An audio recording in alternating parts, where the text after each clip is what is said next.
নিবন্ধন ও দলীয় প্রতীক দাড়িপাল্লা ফিরে পেল বাংলাদেশ জামায়াত ইসলামী। বিকালে নির্বাচন কমিশনে এ সংক্রান্ত প্রজ্ঞাপন জারি করে সিনিয়র সচিব আক্তার আহমেদ প্রজ্ঞাপনে স্বাক্ষর করেছেন।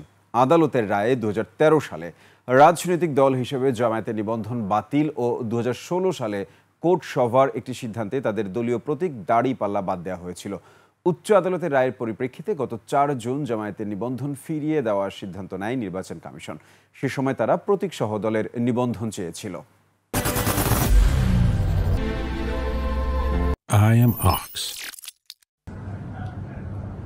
আজ বাংলাদেশ নির্বাচন কমিশন বাংলাদেশ জামায়াত ইসলামীর নিবন্ধন দাড়িপাল্লা প্রতীক সহ আনুষ্ঠানিকভাবে ফিরিয়ে দিল।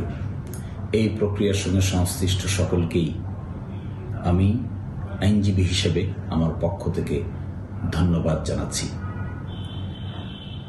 এই প্রক্রিয়ার মধ্য দিয়ে বাংলাদেশ জামায়াত ইসলামী গণতান্ত্রিক রাজনীতিতে গঠনমূলক ভূমিকা পালন করবে, এটি সকলেরই প্রত্যাশা।